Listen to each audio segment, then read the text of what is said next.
Kebabs need to be on your summer home cooking list for a couple of very important reasons. First, it's a charred, fatty, spiced stick of meat. I mean, what's not to love about that? But second, and maybe more importantly, on a scale from effort to flavor, kebabs require such little effort and are absolutely bursting with flavor, meaning they are perfect for home cooks. So in today's video, I'll first cover the Kebab Blueprint before making a grilled lamb kebab, but then we're gonna put that blueprint to the test with a chicken chipotle glazed skewer, and I'll also show you how to make them inside as well, because not all of us have grills, and sometimes I just don't feel like busting out the grill. And after watching this video, I can almost guarantee you'll be swearing off the burgers and hot dogs this summer. Don't get me wrong, I still love burgers and dogs, but kebabs, they just hit completely different. So anyway, let's break it down. A kebab at its most basic is meat cooked on a stick of some kind. However, as soon as you get beyond that, they are incredibly diverse. Kebabs have origins in the 22 countries that make up the Arab world, but as all great food does when it crosses borders, it changes based on the ingredients and the taste preferences of the region. For example, you may have heard of the famous Adana kebab from Turkish cuisine, the Sikh kebabs in Indian, Pakistan, and Afghani cuisine, or Yakitori from Japanese cuisine. While all of these are incredibly different, when you really break it down to its base components, I see 5 elements over and over. First, we have the meat. Second, we have the salt. Third, the fresh herbs and vegetables. Fourth, dried spices. And then fifth, we have sauces and glazes. And each of these elements are gonna change from cuisine to cuisine, but let's take a look at one of my favorite simple at-home versions, the spiced lamb and harissa kebab.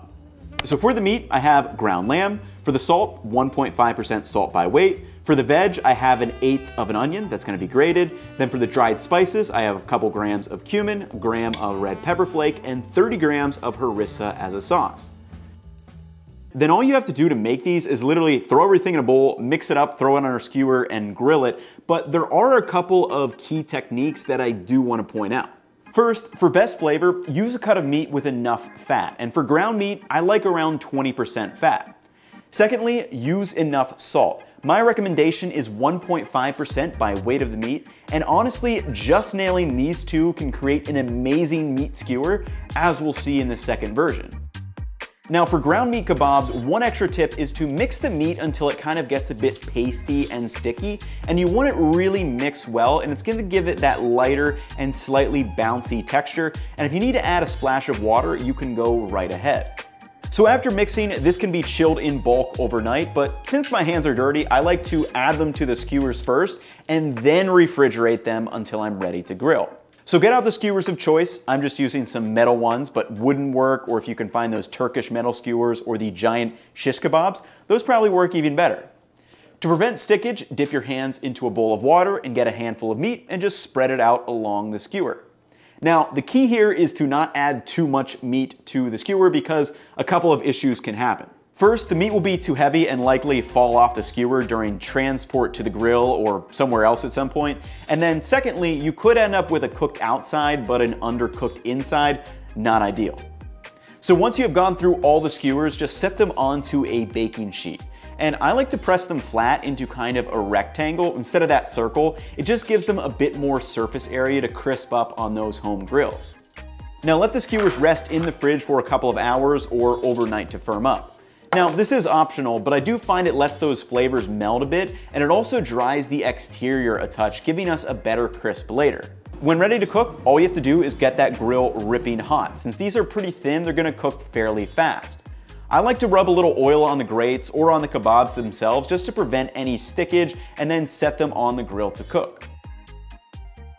The meat will start to firm up and the fat will melt and drip into the grill. And the beauty of grilling is that those smoky flavor molecules attach to the exterior of the kebabs, giving it an extra depth of flavor. Now, if you are serving them with pitas, a pro tip I learned from Kenji is to just toss those pitas on top of the kebabs to let them steam, and then you can crisp them up on the grill. To serve these, I added the pita, yogurt mixed with harissa, some parsley pickled cucumbers, feta, and then slapped that beautiful kebab right in the center. So the ground lamb kebab for me is kind of like the gateway kebab. You know, it's just ground meat, you add your salt, your spices, mix everything up, grill it, and call it a day. And because it's so simple, it's definitely the one that I make the most.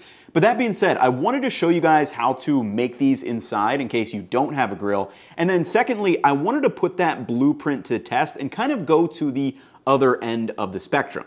So this next kebab was inspired by Japanese yakitori with some Mexican flavors, and these things absolutely blew me away. For my meat, I have chicken thighs, and then for the salt, I just dry brine these overnight.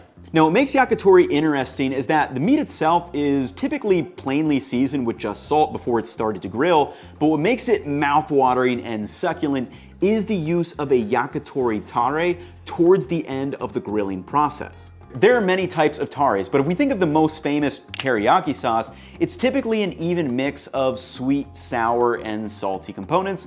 We might have to do a whole other video on those at some point. So for my tare, I wanted to use some Mexican flavors.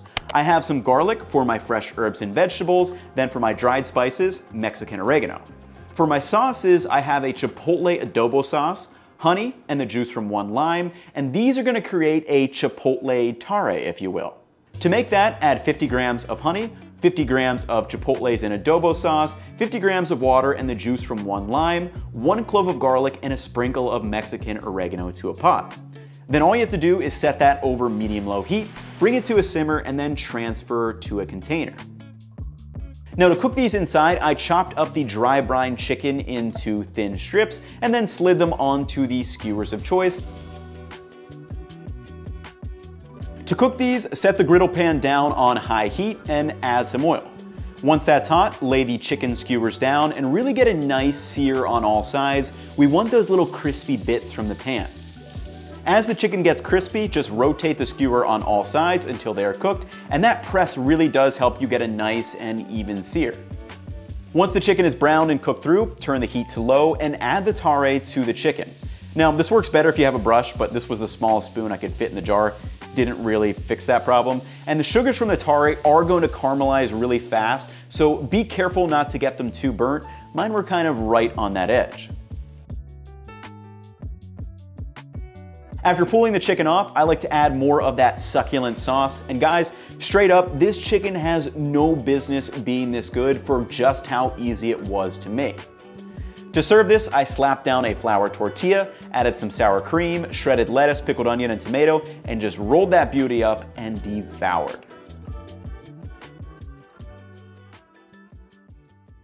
I haven't even mentioned my favorite part of making kebabs at home, and that is the leftovers, and I would highly suggest making a mountain of these. These are just 100 times better than a leftover hamburger or hot dog, in my opinion. And I had planned to show you something that I made with them, but my brother and I just ate all the fresh ones.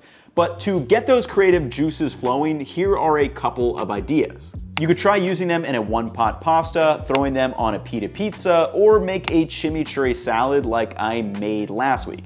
Like I said, just make a lot of these or else you won't end up with leftovers. Like I don't have leftovers right now, I'm pretty sad about it. But they do freeze very well, so go ahead and make a bunch.